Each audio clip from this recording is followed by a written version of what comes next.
Breaking overnight, the ambush-style shooting of National Guard troops in Washington, D.C. has taken another tragic turn.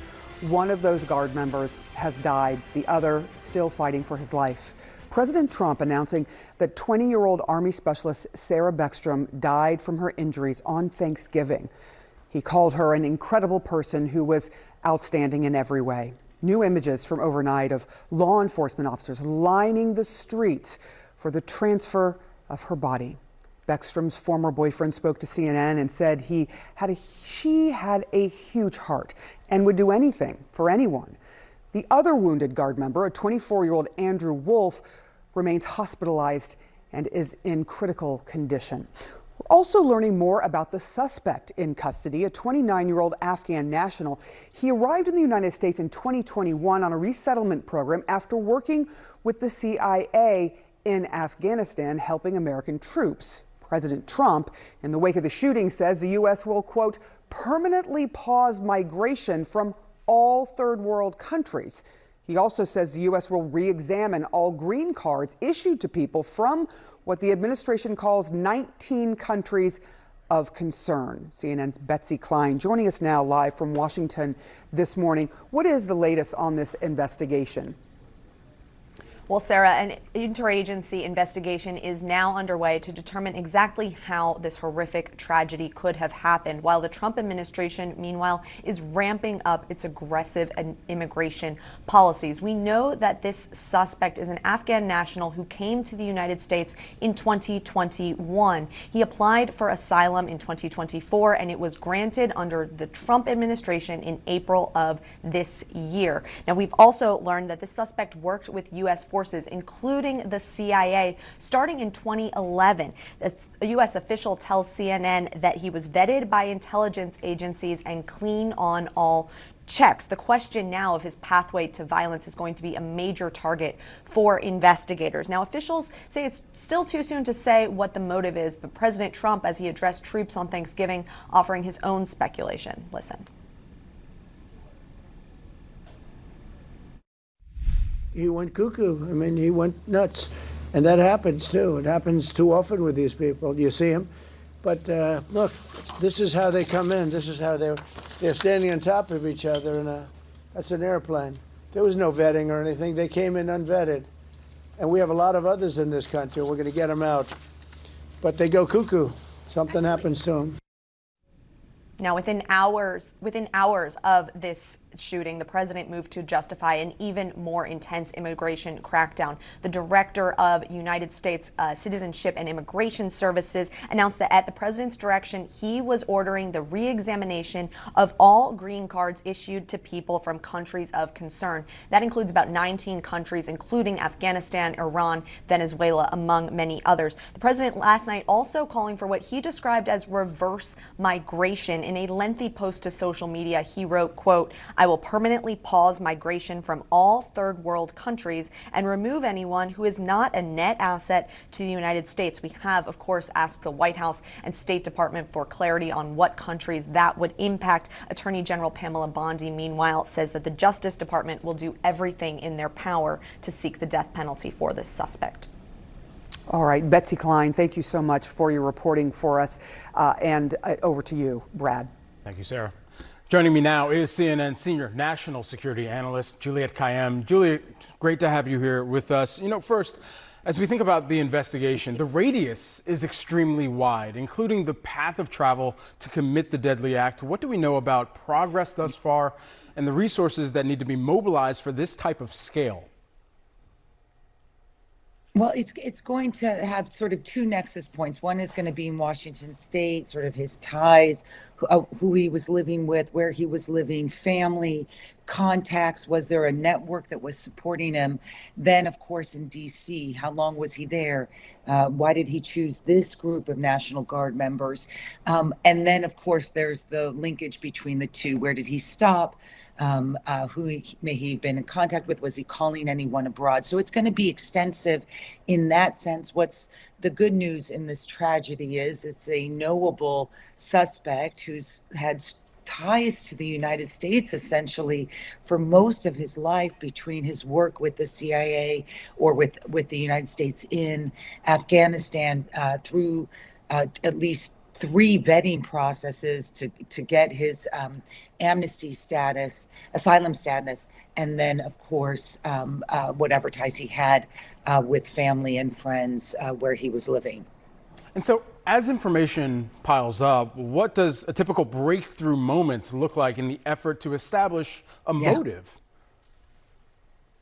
Well, so it's interesting. I've been thinking about this a lot because he's a suspect who we don't normally have suspects who have such ties with the United States. I mean, in other words, when we have a terror or a violent incident like this, it's someone either here who has no contact with the U.S. or with U.S. authorities, or someone who comes in from abroad. This is someone who was vetted at least by the CIA or the National Counterterrorism Center, was vetted when he came over, when Kabul fell in Afghanistan, and then once again when he's granted amnesty.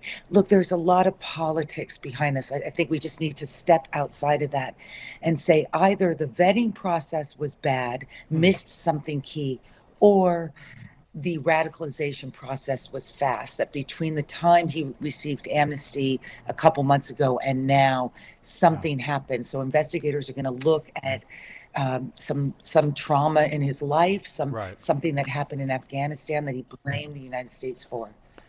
Juliette Kayyem, thank you so much for taking the time, breaking this down this morning. So in terms of where things stand this morning, there are some questions about specifically all these countries, right, that the president has referred to, which he calls, quote, third world countries.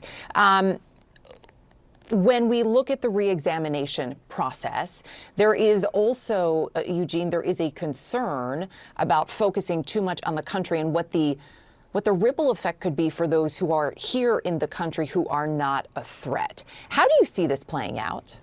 Well, that will be a real issue that we've already seen risen by Afghan communities and the associations that welcome and help resettle refugees. There's a real concern about keeping Americans and immigrants safe, how the Trump administration goes about doing that without harming and discriminating against those who have come here to actually be, as he would label it, an asset to the U.S. isn't yet clear.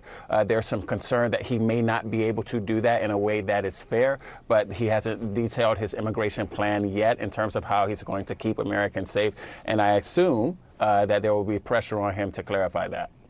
Malik, the president, and these are the president's words here, said the suspect went cuckoo. There are questions about what may have happened in the wake of that asylum being granted earlier this year. How do you anticipate looking into what changed perhaps for the suspect, what may have changed for the suspect, is going to impact this investigation into thousands, tens of thousands of others? Well, it seems to be very clear that there was obviously a relationship that the United States had with this particular guy.